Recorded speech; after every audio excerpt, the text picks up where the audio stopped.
José Poças Esteves e António Rebelo de Sousa são convidados desta noite do Closing Bell. Muito boa noite aos dois, obrigado por estarem aqui. Muito boa noite, é um prazer, como sempre. Igualmente. José Poças Esteves, começo por si, começo também por este alerta da S&P que ameaça agora o rating tripulado de todos os países da zona euro. É mais um fator de pressão para que, de facto, esta semana a Europa chegue a uma solução para esta crise?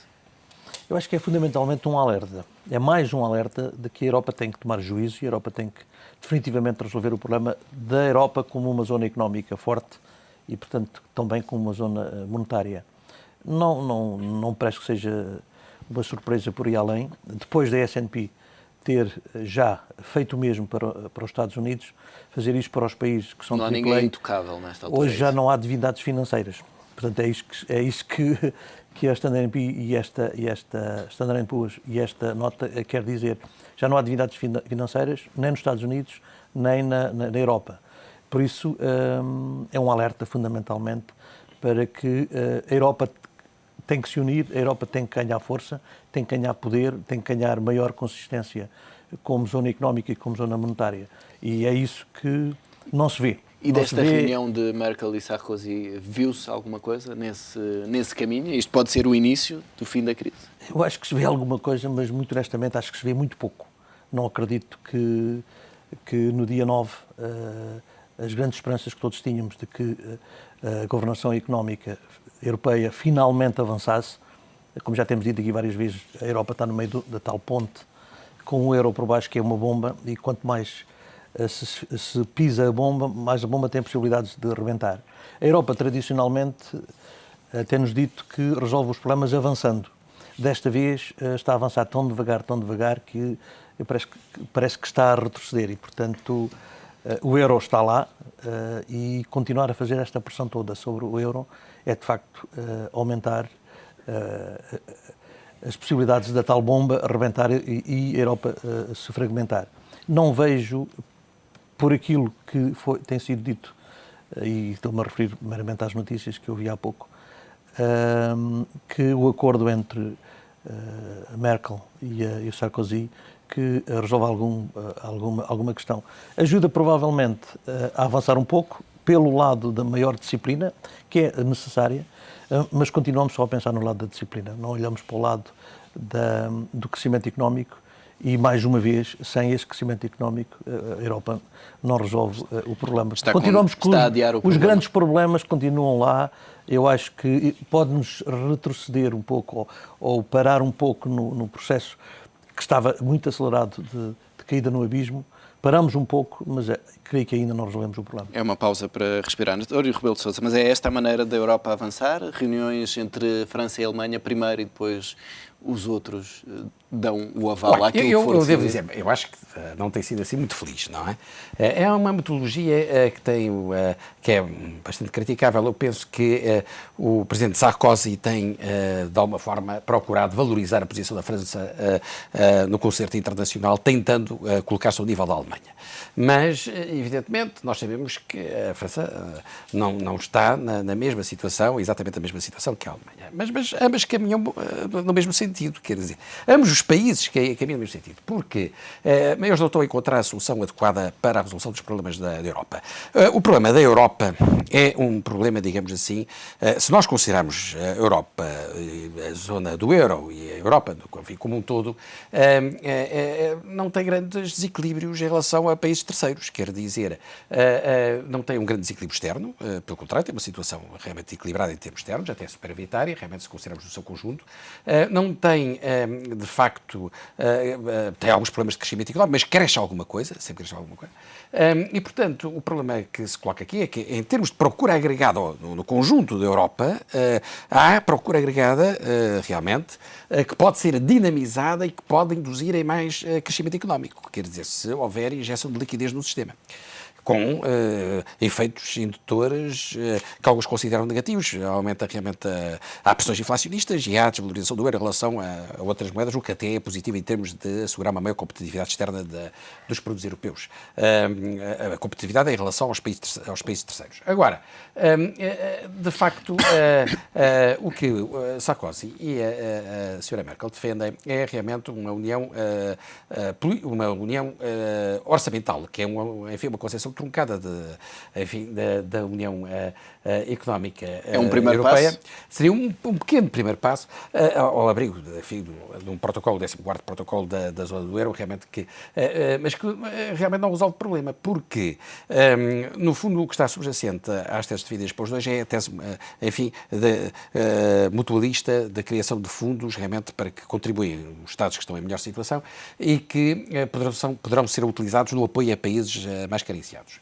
A solução não passa por aí, porque o Fundo Europeu de Estabilização Financeira, mesmo considerando depois o mecanismo europeu de estabilização financeira e depois também a linha que existe de apoio do Fundo Monetário Internacional, enfim, no total, vamos pôr 750 mil milhões de euros, mesmo que seja aumentado para mais, não consegue resolver realmente tudo isto não consegue realmente resolver o problema existente se houver uma contaminação da situação, como já está a haver à Itália e depois à Espanha. Realmente não consegue resolver o problema. Portanto, é preciso muito mais do que isto, do que este montante. Portanto, não dispondo os países que estão em melhor situação, como é o caso da Alemanha e da França, de recursos financeiros suficientes para alimentar o Fundo Europeu de Estabilização Financeira, nem um futuro Fundo de Estabilização Permanente que se fala daqui a uns anos. A única solução passa, de facto, pela criação monetária. Isto é, passa por uma intervenção do Banco Central Europeu no mercado primário, comprando no mercado primário dívida soberana, e isso implica realmente a criação de moeda. Há uma outra solução que realmente pode ser defendida, porque esta depois implica realmente a alteração dos tratados, e já se viu que a Alemanha está contra, e enquanto a senhora Merkel estiver no poder e o senhor Sarkozy Não for é realmente assim o presidente da França, já vimos que não vão resolver o problema. Os dois, o que já percebemos é que os dois não vão resolver o problema. Isso já realmente percebemos. Agora, há uma outra solução, enfim, que seria uma solução de compromisso, que consistiria em permitir que o Banco Central Europeu financiasse o Fundo Europeu de Estabilização Financeira, não é? Por exemplo, 1%, ou coisa assim parecida, e aí já é discutível se é preciso rever ou não os tratados para que seja realmente para que seja concretizado, porque já não estão a financiar diretamente, digamos assim, a compra de títulos de dívida pública do mercado primário, já, portanto, nem os Estados, não é? Membros da zona do euro. E então, numa interpretação mais simpática, realmente admitindo que isso era possível, financiava-se o Fundo Europeu de Estabilização Financeira, que por sua vez, não é, iria financiar os Estados-membros da zona do euro, iria comprar dívida soberana. É uma taxa que poderia ser 2%, ou 2,5%, ou 3%. Bem, essa talvez fosse uma porta de saída que duvido que resolvesse inteiramente o problema, mas talvez estivesse mais próximo da solução que nós defendemos. Mas, de qualquer maneira, para haver alguma dessas soluções, era importante primeiro tomar estes passos que foram discutidos hoje e que provavelmente vão ser aprovados na sexta-feira para legitimar uma maior intervenção do BCE. O que eles defendem é que deveriam ser impostas regras nos países devedores, não é? Bem, mas o António José Seguro também tem uma certa razão quando diz que é também preciso, realmente, ver até que ponto é que é defensável a situação de países que têm excedentes orçamentais, porque, de facto, se têm excedentes orçamentais, significa que a carga tributária é excessiva em relação às necessidades dos Estados, quer dizer, e, portanto, alguém está a ser prejudicado por isso a nível nacional, e isso tem depois efeitos indutores negativos também na economia comunitária. Mas, enfim, agora, a ideia de que primeiro é preciso atuar ao nível das Constituições e alterar as Constituições e haver uma disposição em que se diga que realmente o déficit orçamental não deve ser superior a um determinado montante. Eu, por acaso, até sou daqueles que defendem que deve ser introduzida uma disposição nas Constituições, mas genérica, quer dizer, não sou a favor da quantificação exata, que se diga que o déficit orçamental jamais, em circunstância alguma, deve ser superior a 3%, até porque isso pode ter consequências, ou que mesmo a dívida pública jamais poderá ultrapassar o montante de 50. Deve haver realmente uma disposição genérica a dizer que seja consagrar flexível às condições da economia. Que, tendo em conta as condições de crescimento da economia e também tendo em vista assegurar a competitividade externa e o desenvolvimento sustentável, que se procure, todavia, evitar que exista um déficit orçamental que seja gerador de uma dívida pública, ela própria insuscetível de ser considerada sustentável a prazo.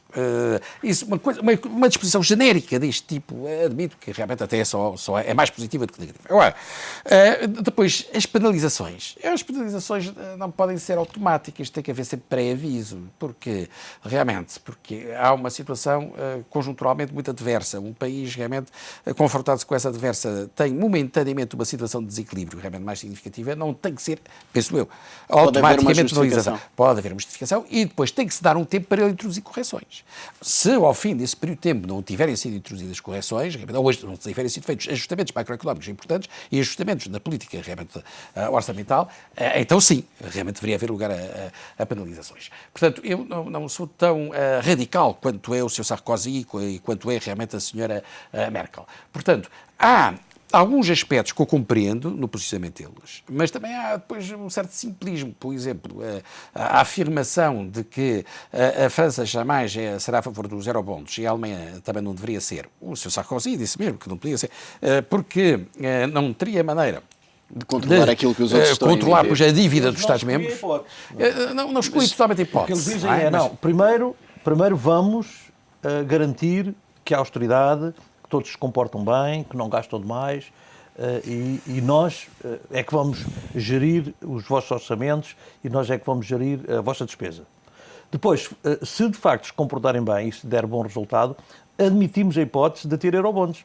Nós escolhemos mas também não dizem tal como admitem a claramente. hipótese do BCE ter maior intervenção mas de uma face ulterior. Mas só depois sem explicar muito bem. O que eles dizem não. Primeiro, tomem juízo, primeiro controlem a despesa e nós vamos ajudar a controlar. Mas ninguém hoje em depois dia. logo se vê. Mas ninguém hoje em dia põe em causa. Mas vamos lá ver. Já é algum passo, já admitem a hipótese, se o primeiro passo tiver sucesso, admitem a hipótese de poder de forma ter um BCE mais ativo. Seria desejável. Mas vamos lá ver, ninguém hoje em dia, a não ser algum irresponsável, entende que não deve haver algum controle comunitário sobre as finanças públicas dos Estados-membros da zona do euro. Isso é evidente, tem que haver. Portanto, o federalismo é isso mesmo. Portanto, a ideia de que é possível haver uma política orçamental totalmente autónoma sem prestar contas à comunidade, portanto, é à Comissão Europeia, quando se pretende estar na mesma zona monetária, é qualquer coisa que não faz qualquer sentido. Realmente é de uma irresponsabilidade total. Portanto, acho bem que se diga isso, mas, enfim, trata-se de uma inevitabilidade. Mas há outro aspecto já agora, permita, estamos só a dizer que os aspectos negativos deste acordo, mas há alguns positivos, como este que eu disse, começaram pela primeira vez a admitir a hipótese de mais tarde, concordo, mais tarde, mas também me parece que foi acordado uma outra medida importante, pelo que eu vi nas notícias quando vim para cá, que é a unanimidade. Portanto, a intergovernabilidade, no fundo, desaparecer e passar a haver um princípio de federalismo. Já. Portanto, há aqui também algum avanço no lado político das relações entre os países. Está a falar dos mecanismos de decisão, não é? Dos mecanismos de decisão, já não serem por unanimidade, serem por uma maioria já elevada. Se tinha avançado no sentido por isso é que é preciso mudar os tratados nesse sentido. As duas maiorias, portanto, a maioria realmente dos votos, para certas decisões, não é? Dos votos dos deputados do Parlamento Europeu e depois a maioria também, ou da maioria dos votos, realmente, em termos de populacionais, portanto, representativos da maior parte da população comunitária, e depois a maioria dos Estados-membros, em termos de número de Estados-membros. Por acaso, eu até sou a favor de uma tese de que isso se resolve.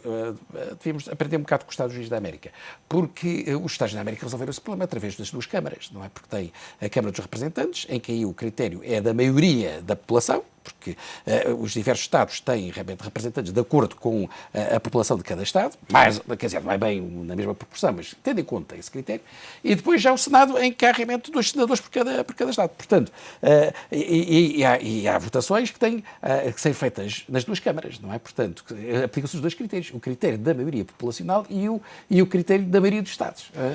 É uma maneira mais... E deixa-me regressar aqui outra maneira de resolvermos o problema. Deixa-me regressar aqui à questão das regras que estão a ser impostos, esta maior disciplina é de facto garantia que os Estados cumprem os déficits. Já tivemos um pacto de estabilidade em que nenhum país cumpriu, incluindo Alemanha e França, e como referiu António Rebelo de Sousa, há aqui circunstâncias que podem levar os países de facto a não cumprir os déficits. Portanto, isto não será uma garantia para os investidores de que o déficit vai ser de facto controlado abaixo dos 3%. Não é de facto uma garantia. E, como o António disse, e eu estou de acordo com ele, há circunstâncias em que, por vezes, é preciso passar além dos 3%. E, portanto, a sanção automática, sou completamente contra, estamos completamente de acordo. E a sanção automática é uma das medidas que a Sra. Merkel quer implantar. É a sanção automática, mais 3%. Sanção automática. E equilíbrio a partir de 2016, creio eu. Portanto, equilíbrio absoluto a partir de 2016. Não é assim que se resolvem os problemas. Os países estão em circunstâncias diferentes. Portugal não é a Alemanha, a Alemanha não são os Estados Unidos, a Alemanha não é a Finlândia. Portanto, cada país tem as suas próprias especificidades. E é isso que tem que ser considerado. Por isso é que o federalismo é importante. Para que cada um tenha a sua autonomia, mas dentro das regras comuns e de uma disciplina comum. Eu sou a favor da disciplina comum. Agora, mas há aqui uma coisa que as pessoas... Tendo em conta as condições dos países. Mas há aqui uma coisa que as pessoas tendem a ignorar. Por exemplo, o Tratado de Maastricht, como apareceu, as pessoas, enfim, consideravam como, no fundo, tendo subjacendo teses liberais puras, muito radicais, mas não é bem verdade, porque mesmo o Pacto de Estabilidade inicialmente era tido, sobretudo, como sendo um pacto de estabilidade e de crescimento. Ora, pacto de estabilidade e crescimento, quer dizer, era pouco crescimento. Mas a admissibilidade que deveria ser também de crescimento significava realmente que o que estava subjacente não eram teses liberais puras, porque se fossem teses liberais puras nunca poderia ser de crescimento, era só de pacto de estabilidade. Ora bem, e mais, no Tratado de Maastricht havia uma disposição. Havia, e não, quer dizer, de acordo com o qual, em determinadas circunstâncias, o déficit de 3% podia ser ultrapassado, quando houvesse uma recessão, enfim, em termos absolutos, superior a 0,7%. Portanto, quer dizer, ora, isto não tem nada de liberal. Isto não tem nada de liberal. Isto tem de neo-keynesiano. Quer dizer, isto tem de neo-keynesiano, não tem nada de liberal. Portanto, nós é que estamos aí na linha do verdadeiro espírito do Tratado de Maastricht. Não é a Sra. Merkel, que está realmente a introduzir distorções realmente ao Tratado de Maastricht, do meu ponto de vista. Mas há aqui outro dado que eu acho que é importante, que é o lado dos Estados Unidos. As últimas notícias são positivas nesse aspecto. Os Estados Unidos, tal como a China, tal como o Brasil e os países emergentes, sempre disseram, e na última reunião do G20 foram muito claros, nós emprestarmos dinheiro à Europa, nem pensar. Então, se a Europa, se os países que têm excedentes não ajudam os que têm déficits, porque é que nós de fora devemos ajudar? Mas já se nota, os Estados Unidos tomaram também essa posição e neste momento já estão a mudar um pouco a atitude e, portanto, já admitem a hipótese de, juntamente com outros países, irem via Fundo Monetário Internacional apoiar o Fundo Europeu e, portanto, a liquidez da economia europeia. E deixe-me só olhar também para a economia portuguesa agora nestes últimos minutos. Estamos a ver os Estados Unidos e a Europa a começar a dar a mão perante uma situação em que têm mesmo que dar a mão e, portanto... Eu acho que isto também é um sinal positivo. E o secretário de Estado do Tesouro norte-americano também estará na Europa ainda esta semana. Olhando agora para Portugal, António Rebelo de Sousa, falar num excedente. Como se dos 2 mil milhões de euros. É exagerado até dá prazer. É exagerado usar a expressão de um excedente. Em Portugal é uma coisa, é raro, não é? Portanto, só temos motivo para estar satisfeitos. Liquidez, como se costuma. É o excedente de liquidez. Ora bem, o que é que se vai fazer a isso? Agora vamos lá ver. Isto resultou, não é da transferência dos fundos de pensões e dessas coisas, e daí resultou realmente o tal excedente de liquidez. O que é que se vai fazer ao excedente de liquidez? Primeiro, eu tenho... há aqui uma dúvida, não é? Não percebi inteiramente se não seria mais vantajoso ter-se feito esta operação em 2012 e não em 2011, atendendo realmente às circunstâncias. Mas isso é outra questão. Agora, eu se fosse Ministro das Finanças, talvez tivesse empurrado para 2012 a operação e não tivesse feito. Mas, enfim, cada um fala por si. Agora, o que é que pode fazer? Ele pode pegar realmente, de facto, nesse dito excedente e utilizá-lo como colateral para a obtenção de fundos que poderá depois utilizar para pagamento, por exemplo, de dívidas do setor empresarial do Estado à banca, não é? Mas Aí há um problema, eu teria que privilegiar a banca portuguesa à banca estrangeira, o que não sei que se não poderia provocar algumas reações a nível internacional. Porque se vai realmente pagar as dívidas à banca estrangeira, não vai, que o efeito multiplicador a nível nacional é nulo, não é? É nulo, é nulo. Ora bem, portanto, só se dirigir para a banca nacional. Aí poderá realmente haver algum efeito multiplicador positivo. Mas não sei se é fácil realmente fazer isso. Por outro lado, poderá fazer outra coisa, que é utilizar também como colateral realmente para a obtenção de recursos financeiros para... Ele tem que sempre utilizar veículos e utilizar realmente esse assistente como um colateral de garantia para a obtenção de financiamento. Penso eu, porque não é o mais aconselhável nas presentes circunstâncias. Isto realmente é um bocado mais difícil de explicar porquê, mas esse é o meu ponto de vista. E para, por exemplo, canalizar recursos para as pequenas e médias empresas, mas tem que depois ter os instrumentos adequados para esse efeito, que não estou a ver quais sejam neste momento, se é através do IAPMEI, se é através de outras instituições, se é através de outras instituições que poderá fazer isso. Agora, era interessante que se passasse a ter uma ideia clara de qual a atuação que o Governo iria ter sobre esta matéria nos tempos mais próximos. Mas eu admito que para o Governo ter tido tanto interesse na concretização da operação antes do final do ano, que não estivesse assegurada realmente a redução para 5,9% do déficit orçamental, realmente, 5,9% do PIB, e que ainda precisasse de uma parte do excedente para esse efeito, para servir de almofada. Porque é a única explicação. Porque se não for essa a explicação, por todas as razões, para quem saiba da poda e quem saiba realmente da política orçamental, era melhor realmente fazê-lo em janeiro. Quer dizer, isto... ora bem, mas pode ter sido essa a razão.